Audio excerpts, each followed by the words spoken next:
सत साहिब। साहेब गुरु तेरा ही आशा। बच्चों, आज आपको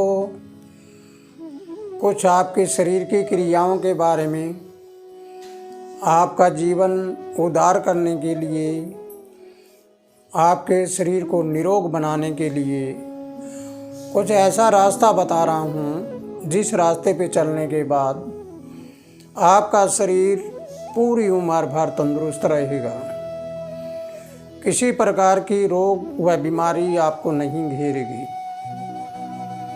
लेकिन उससे पहले आपको सोचना है और विचार करना है कि तुम अपने आप को समझो कि मैं क्या हूँ। तुमने जब अपने आप को समझा तो तुम्हारे अंदर दो प्रकार के मन हैं। एक पिंडी मन जो यहाँ से नीचे रहता है, एक भरमंडी मन जो यहाँ से ऊपर होता है। यहाँ से नीचे वाला मन, इसके साथ नूरत जुड़ी हुई होती है। नूरत का मतलब जो बाहर से दृश्य देख रही हैं। इससे ऊपर का मन भरमंडी मन है जिसके साथ सूरत जुड़ी हुई है। अब सूरत और भरमंडी मन आंतरिक है, नूरत और पिंडी मन ये बाह्य है। बाह्य रूप में अगर रहोगे तो तुम भटक जाओगे, अगर आंतरिक रूप से रहोगे तो तुम स्थिर हो जाओगे। अगर तुम स्थिर हो जाते हो तो आपके शरीर में न तो बीमारी होगी, न घर में टोटा होगा, न आप किसी प्रकार विचलित होगे और सत्य को सत्य मानोगे। कभी भी अंधविश्वासी भ्रमित बातों में नहीं पड़ोगे। तो बच्चों, आज शुरुआत करते हैं कि जब आपका जन्म हुआ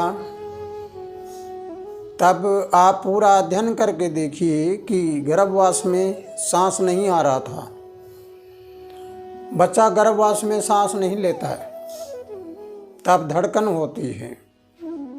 जब आप गर्भवास से बाहर आए तो पहला सांस कहाँ गया?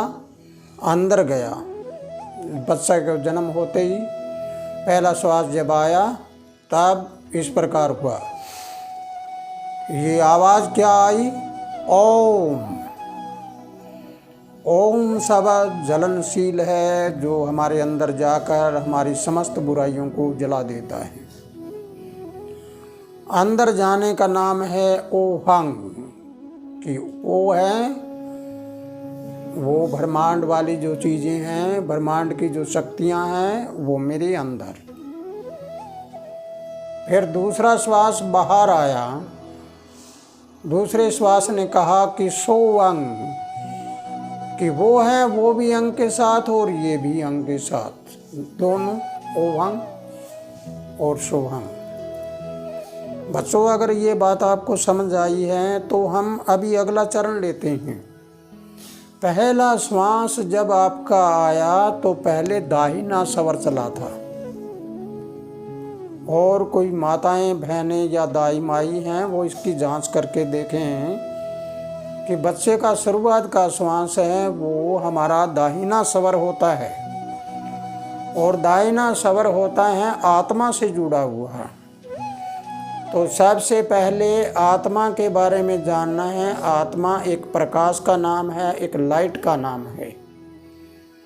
जब वो लाइट वाला श्वास हमारे अंदर गया तो हमारे सारे शरीर में एकदम से उजाला हो गया, यानी गर्मी हमारे अंदर आई। तो दूसरा श्वास बाहर आया तो वो ठंडा सांस था, यानी वो चंद्रमा से संबंधित, ये दायां सूर्य से संबंधित।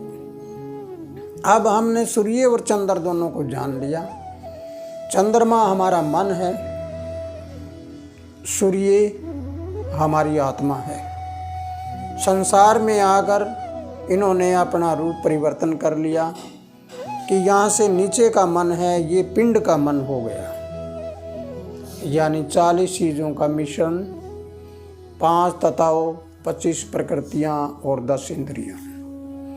और जब हम इससे ऊपर चले गए तो इस मन ने केवल आत्मा के साथ अपना योग बना लिया।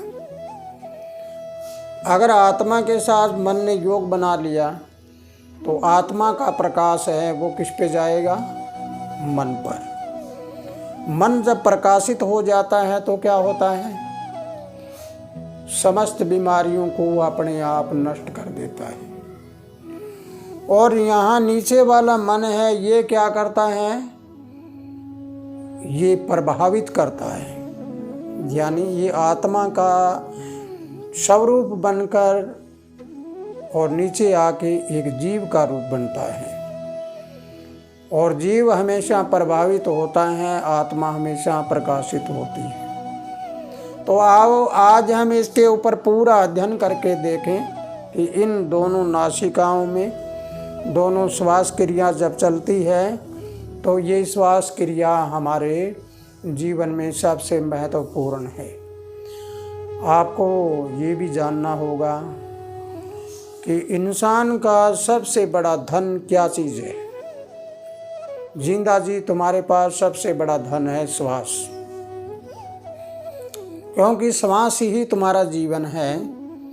जब श्वास नहीं था तो तुम्हारा जीवन नहीं था, और जब श्वास तुम्हारे अंदर आना और जाना शुरू कर दिया तो फिर तुम्हें जीवन मिला। जब जीवन मिला तो जीवन की रूपरेखा के बारे में हमें पता होना चाहिए।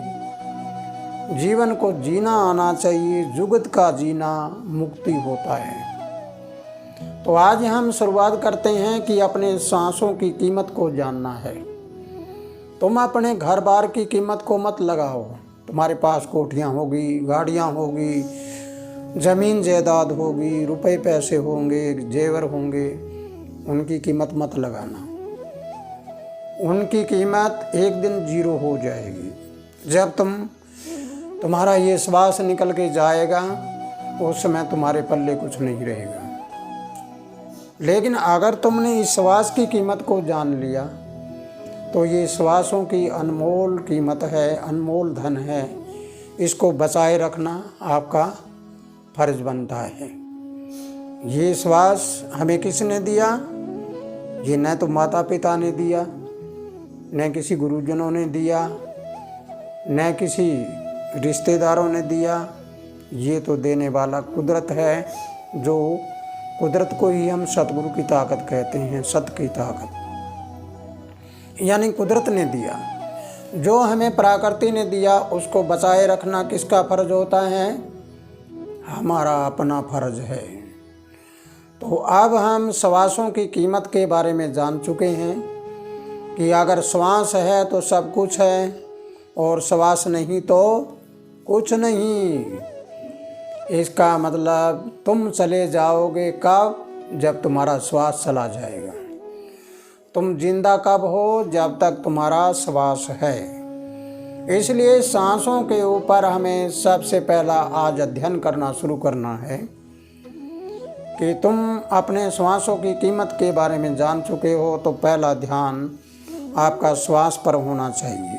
आप मूर्त और सूरत के बारे में जान चुके हैं, भरमंडी मन और पिंडी मन के बारे में जान चुके हैं, और इनके साथ शब्द जुड़ता है एक, जो बाहर मुखी होता है, पिंडी मन के साथ जुड़ा होता है, उसको कहते हैं वर्णात्मक शब्द। और जो भरमंडी मन के साथ जुड़ा होता है वो होता है धुनात्मक शब्द। धुनात्मक अपने अंदर की धुनों को बताता है, और वर्णात्मक है वो जबान से वर्णन करते हैं उसका। तो आइए आज हम शुरुआत करते हैं सांसों पर ध्यान लगाने की। तो बच्चों, सबसे पहला ध्यान लगाने से पहले हम अपने दोनों हाथों को देखें। हाथों को देखकर ये अंगूठा है, ये अग्नि तत्व का है, ये उंगली वायु तत्व, ये आकाश तत्व, ये धरती तत्व, और ये जल तत्व। अब ये उंगली धरती तत्व की है तो इसको जिंदा कौन रखता है? ये जल। इन सब की बात को जान ले पूरी तरह से तो आकाश तत्व की ये उंगली सबसे बड़ी है। इसका मतलब आकाश तत्व हमारे अंदर बहुत ज़्यादा मात्रा में है, यानी पोलापन ज़्यादा है। तो अब ये अग्नि है, इसने जल को जिंदा रखा, जल को जिंदा रखा इसने वायु ने। और इसको अगर हम पूरी तरह से समझने की कोशिश करें तो वायु कब चलती है, जब यहाँ पर पोलापन हो और इस पोलापन में एक दूसरे में मिलान करके एक दूसरे को जिंदा रखते हैं। धरती बिना पानी के नहीं जी सकती और पानी हवा के बिना पैदा नहीं हो सकता, लेकिन जिंदा है वो अग्नि के बिना नहीं रह सकता। ये सब बातें हैं, आपको अपने अंदर अनुभव करना है। तो अभी हम श्वासों के ऊपर ध्यान लगाएं तो ध्यान लगाने वाली कौन चीज़ आएगी? भरमंडी मन और आत्मा। आत्मा में क्या होगा? आत्मा में गर्मी होती है, लाइट होती है। उस लाइट के द्वारा हमारा श्वास जब हम अंदर लेंगे तो पहले आपको ऐसे श्वास लेना है, ये हवा और ये अग्नि दोनों को एक बार जोड़ लेना है। दोनों को जोड़कर ऐसे बैठना है। बैठकर आप अपने श्वास को लंबा खींचिए, पूरी तरह लंबा।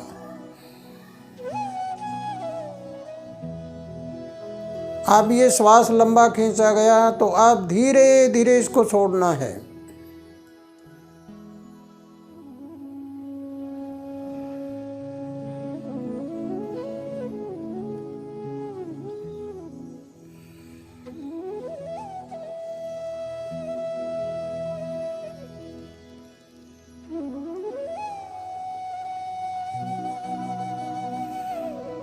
इस तरह धीरे धीरे श्वास को छोड़ना है और धीरे धीरे पूरी तरह से अंदर श्वास को भर लेना है। और हमारी सूरत, नूरत नहीं, सूरत, हमारी सूरत हमारे श्वास पर लगनी चाहिए। श्वास के ऊपर हमारा ध्यान होगा तो श्वास बड़ा मजबूत होगा।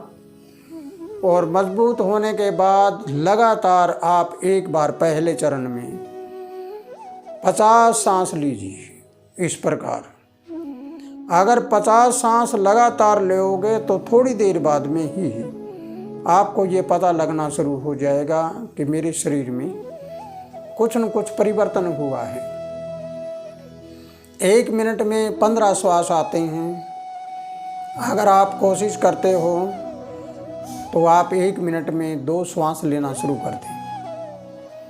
उसके बाद तुम्हारे श्वासों की ताकत बढ़ जाएगी और ताकत बढ़ने के बाद हार्ट अटैक, श्वास की बीमारी, अस्थमा जैसी बीमारी और पेट की बीमारियां और अन्य बीमारियां सारी धीरे धीरे करके और छोड़ना शुरू हो जाएगी। बीमारी छोड़कर चले जाएगी। तुम्हारे अंदर कौन आएगा?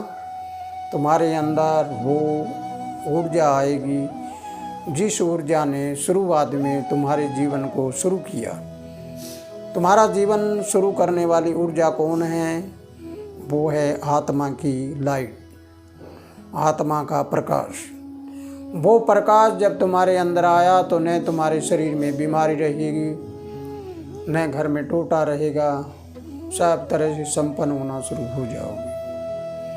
तो इसलिए प्यारे बच्चों, आज आपको जो अध्ययन बताया है, एक बार आपको इसी प्रकार श्वास क्रिया को पूरा श्वास भर के और धीरे धीरे छोड़ना है। जब तुम इस श्वास क्रिया को एक बार इतना शुरू करके पूरा करोगे तो अगली वीडियो में आपको बताऊंगा कि जब ये श्वास ऊपर नीचे आने लगा तो तुम्हारे अंदर क्या संकेत देने लगा है, क्या क्या बातें बताने लगा है तुम्हें। तुम जैसे ही अंदर जाओगे तो अंदर आपको पूरा का पूरा संसार नज़र आएगा और संसार नज़र आने के बाद पूरा ब्रह्मांड भी नज़र आएगा, जिनमें तुम्हें ये नहीं होगा कि ऊपर वाले आकाश वाले ग्रह तुम्हारे पर कोई प्रभाव डाल दे, तुम्हारे पे कोई दोष होना, कोई और होना कुछ नहीं होगा। सब तरह से आज़ाद हो जाओगे। इसका मतलब ही होता है मुक्ति।